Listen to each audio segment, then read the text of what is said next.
Hello there and welcome to this hydrating hair routine. I'm going to share with you products that provide hydration and moisture and softness to the hair. We're going all the way from shampoo to hairspray. The idea for this video came to me yesterday as I was styling my hair because ever since my last coloring, I have really been struggling to keep moisture in my hair. If you've watched my last two salon visit videos, you will know that I have been doing kind of this all over blonde with a root smudge, and that is a double process, sometimes triple process. And because I did it only 8 weeks apart rather than 3 months apart, which is typically my coloring cycle, I've really noticed a difference in how dry my hair is. So I thought that this routine would probably be helpful for many of you. I've heard as we continue to age, our hair gets drier and drier. Oh joy. So I thought that there is probably more than just me out there struggling with dryness in your hair. And if you're looking for a product to add in your styling or shampoo or conditioner, hopefully this video will be helpful. If you're new here, hit that subscribe button. Now let's get started. All right, since I am starting after my shower, I will tell you what I did in my shower today. So I actually used a purple shampoo, which some of you are like, what? Purple shampoos, those are usually really drying. Yes, they are. I have two though that are not drying. They actually make your hair feel softer.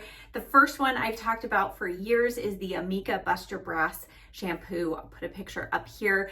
The one I use today is a recent find and it's even more powerful. So you don't need to leave this on your hair. And in fact, I would recommend diluting it with a little bit of shampoo. This is the Watercolors Intense Metallic Shampoo in the silver color.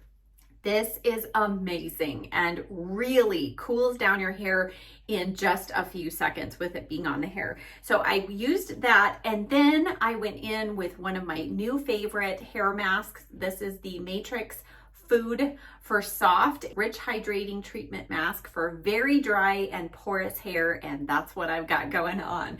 So I let that sit on my hair as I was doing the rest of my shower, rinsed it out, and now here we are. So the first thing that I'm going to put into my hair is, again, something newer to me in the last couple of months. This is the Coco and Eve Miracle Hair Elixir, and I have really enjoyed this and really noticed a difference in my super dry hair. I'm using maybe about a large pea size. You want to go in kind of with less is more kind of thing at first and just see how much you might need. Now I'm going to concentrate this mostly on the ends of the hair. This has a nice kind of light, I'm going to say a tropical scent, because I know Coco and Eve likes to use guava in their products, and I feel like there's a little bit of that, maybe a little bit of coconut, but this is a styling serum, hydrating care, and heat protectant all in one. So I used to use a liquid silk treatment on my hair, which has been harder and harder to find. And I know some of you have asked what I've been using instead. And this is something that I think is very similar. Again, you want to make sure you do get enough on the ends of the hair because we do want that heat protectant, but it does just add a nice little bit of shine and softness to the hair. Then the only other product I'm going to put in instead of using a root lifter, partly because of all that extra processing, I haven't felt like I really need the extra root lift. And when I put the root lift in, I feel like sometimes my hair feels a little stiffer and more like straw. So instead, I pulled out the Kenra Memory Cream 18. This I've loved also for years. It only takes a little bit. And what I feel like this does is it does provide just hold through the hair. It doesn't dry it out, but gives a little hold so that as we blow dry the hair, it's going to stay where we put it, but it's not going to dry the hair out and it's not going to make it feel dirty. This is also a great one if you're trying to do multiple days in between washes. This is a great product to help you do that because it does just kind of weirdly hold a memory of how your hair is styled once it's dry and helps it return and keep that style throughout the coming days. All right, the next thing that has really been helpful is using my Zuvi Halo dryer. Now, I've had this for a couple of years now, and I get asked all the time, could you use a different dryer? Why do you have to use that fancy dryer? I know it's expensive, and you can totally use a regular hair dryer. Just a regular hair dryer is producing more heat. So if you're using a regular hair dryer, you might want to try and use the coolest setting on your dryer that you can possibly do and still get your hair dry. This uses light and wind technology, and for the most part, I've been using it on the care setting, which is kind of a middle ground as far as light and air. If your scalp, like when my hair was freshly colored, I did put it on the soft setting, and that was just a little more gentle on my scalp as it was kind of recovering from the color process. Okay, so I'm gonna start off with this, and towards the end, I will go ahead and put on the airflow concentrator, and then I will press and hold the button to finish on cold air.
We've got a good amount of shine coming through already.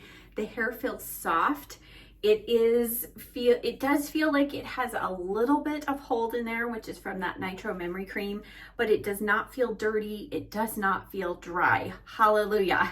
So the next thing is, what do we do with a flat iron? Well, I turned my flat iron down an extra 10 degrees. So we're down to 340.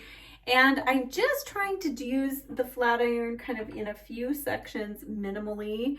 And a flat iron does smooth the hair, but of course it's not adding any moisture. In fact, it's doing the opposite. So if your hair is feeling and looking dry and frizzy, you can use your flat iron, just turn the temperature down, make sure you're using a heat protectant, and try to just do maybe a single pass through in the sections of your hair where you really need it. If you can avoid having to do 2 passes, I think that is the best way to go.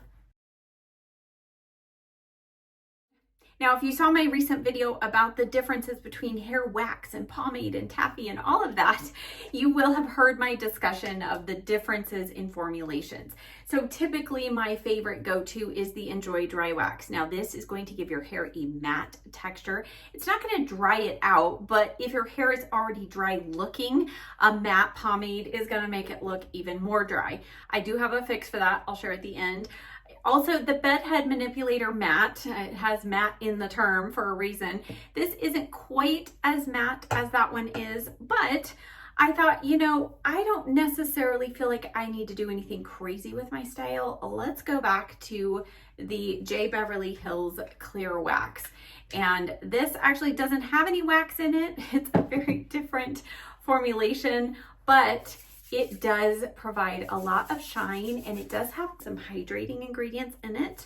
So I thought on days when I don't need a ton of extra hold to my style, if I've done a good job blow drying it, the Nitro Memory Cream's in there, I can get away with something lighter like this And if you have super dry hair, a product like this is just going to give you a little bit of definition, a little bit of shine, but it's not going to make your hair look dry. Now, the key with this one and with all pomades is you just need to go in with the smallest amount necessary. Don't go in with too much, especially something like this that has some hydration. It can start looking a little, kind of can make your hair maybe a little flatter or limp. So you don't want that, but just enough to provide some separation and a little bit of style control there.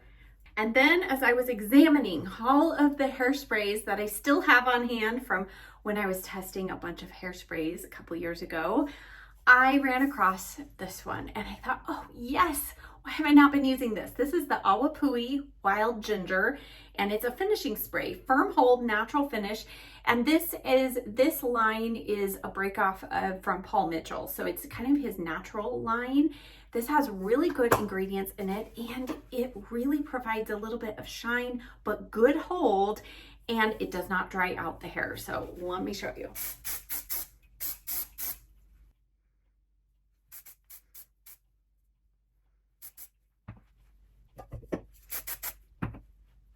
Okay, I brought a little more of this down, made it a little bit flatter, but there you go. So I do use a little more of this hairspray, but I notice at the end of the day when I comb out my hair, it feels softer and it does not look as dry as it does normally after I've used Enjoy Dry Wax and the Bedhead Hardhead Hold Hairspray. Now, another thing that I was doing before doing this kind of routine is I was going through and adding some of the Bedhead Head Brush Shine spray over the top of the hair, and this really does a great job of adding the look of shine.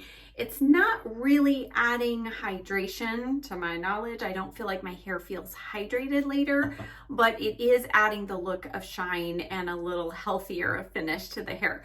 All right, I've added some earrings. Now here's the finished look. And hopefully you'll agree, I think my hair looks really soft and healthy and shiny. And I do feel like it just feels a smidge, little bit healthier and a little better than it did a few days ago. Now, a routine like this, especially using hair masks and everything, is really important to continue to do. But I do feel like changing up the styling products can also really play a big role. And I am really in particular loving the Miracle Elixir. I've been rotating several different things, the Redken 25 Benefits One United, and I just wasn't feeling like that was having as big of an impact as this has been. So I plan to continue doing these things and another trim or two, and I know my hair is going to be even healthier. And my stylist and I have discussed that I am going to wait 3 months until the next coloring. So I feel like it was a good lesson, good learning for me to know what my hair can take and what a difference just going 8 weeks instead of 12 weeks between colorings. That was huge. So if possible, if you're doing heavy highlights like I am or going blonde, if you can somehow do 3 months rather than 2 months, it will definitely have a better impact. Your hair will be a little less dry when you go in for that coloring. I hope that this video is helpful for you. As always, check the description box down below. I will have links and a list of everything that I shared with you in this video. Also, I'll pop up on the screen here a video if you like this makeup look that I am wearing. Pop over and see exactly how I achieved it, and I'll see you in the next video. Bye.